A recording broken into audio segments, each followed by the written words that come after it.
مدینہ پاک اللہ پاک سب کو زیارت نصیب فرمائے۔ مدینے میں ایک مائی رہتی ہے،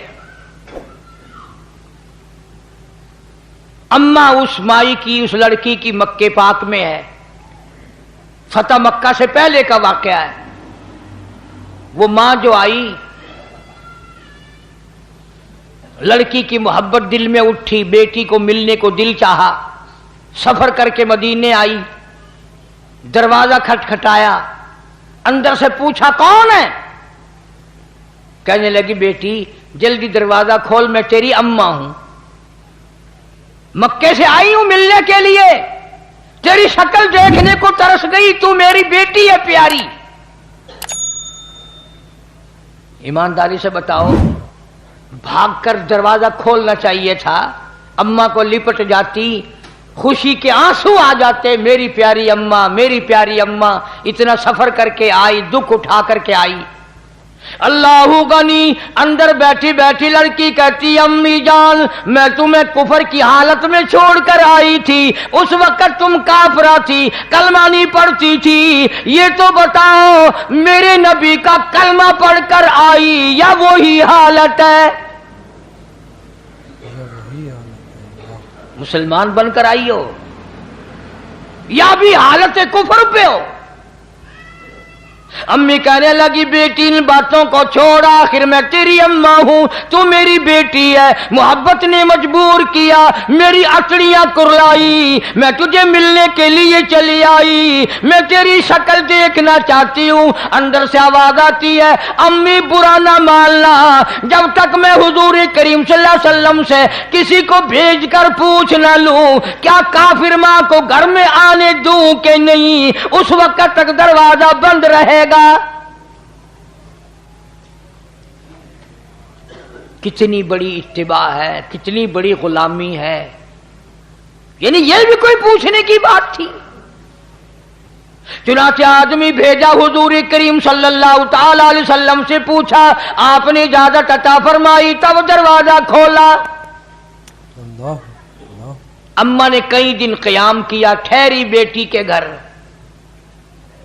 مکے جانے کا ارادہ کرنے لگی تو غریب تھی ماں، بیٹی کا ذرا حال اچھا تھا، کہنے لگی میں تیری اماں ہوں، غریب ہوں، میری کچھ امداد کر، میری ساتھ کچھ سلوک کر، کوئی خدمت کر میری، میں تیری اماں ہوں، غریب ہوں۔ اب آپ لوگ اندازہ لگا لیں، سمجھدار بیٹھے ہو، جب ماں کے بارے میں ایک دفعہ اجازت لے لی حضور صلی اللہ علیہ وسلم سے، اب بار بار تنگ کرنا، پوچھنا، یہ بھی کوئی بات تھی؟ اجازت مل گئی، پھر کھلاؤ بھی، پلاؤ بھی، کپڑے بھی پہناؤ، خدمت بھی کرو۔ پھر کہنے لگی میں یہ بات بھی حضور کریم صلی اللہ علیہ وسلم سے پوچھواتی ہوں، معلوم کراتی ہوں کہ کیا کافر اماں ہو، مکے سے آئی ہو، ملنے آئی ہو، ابھی کلمہ نہیں پڑھتی، اس کی کچھ امداد کروں تو آپ کی اجازت ہے، کر سکتی ہوں؟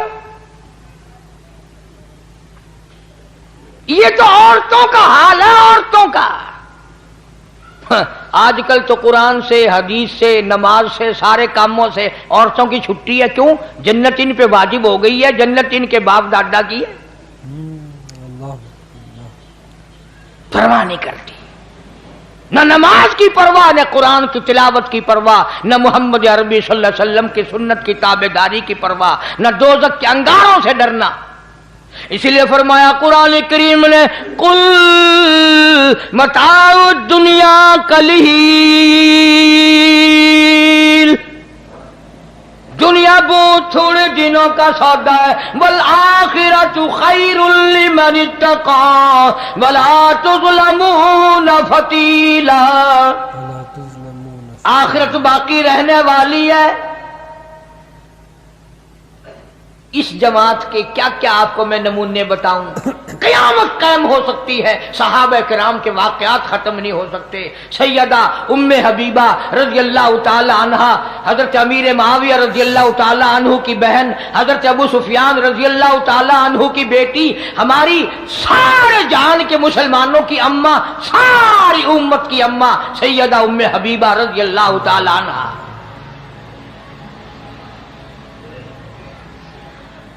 اور ایک اور بات بتاؤں، جس مائی کا میں ذکر خیر کرنے لگا ہوں، آپ صلی اللہ علیہ وسلم کے 11 نکاح ہوئے، آپ کی 11 شادیاں ہوئیں، سب سے زیادہ حق مہر اس ام حبیبہ کا مقرر ہوا 1000 دینار۔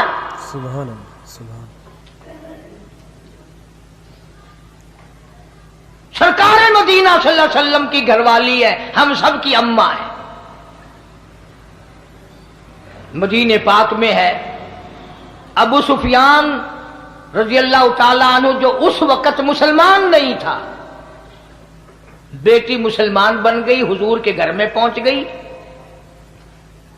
ابو سفیان کا دل چاہا کہ بیٹی سے مل کے آؤں مدینے میں، اجازت لے کر، جیسے آج کل ویزے ہیں ہمارے یہاں، اجازت لے کر مدینہ پاک میں آیا۔ اللہ سب کو زیارت نصیب فرمائے۔ اگر اگلی دعا میں کر دوں گا تو شاید تمہیں بری لگے کہ جا مدینے جائے شالا مڑ کے نہ آئے، وہیں مر جائے۔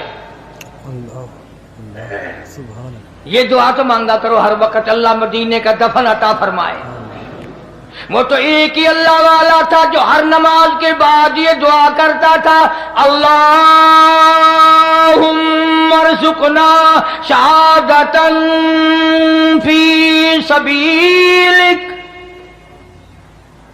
جناب فاروق اعظم رضی اللہ تعالیٰ عنہ ہر وقت دعا کرتا ہے، الہی تیری راہ میں اپنے نام پہ شہادت کی موت عطا فرما، تیرے نام پہ اپنے وجعل موتنا فی بلد محمد صلی اللہ علیہ وسلم۔ اور میرے اللہ آقا کے شہر کا دفن عطا فرما، مدینے کا دفن عطا فرما۔ مدینے کا دفن عطا فرما۔ اللہ، ابو سفیان رضی اللہ تعالیٰ عنہ جو اس وقت مسلمان نہیں تھے، بیٹی سے ملنے آئے، دروازہ کھٹکھٹایا، پوچھا کون ہے؟ ام حبیبہ میں تیرا ابا ہوں، ابو سفیان ہوں، مکے سے آیا ہوں۔ دروازہ کھول دیا۔ یہ بوری اور پشن کی جو ٹاٹ بنتی ہے، اس ٹاٹ کا حضور کریم صلی اللہ علیہ وسلم کا بستر مبارک ہے۔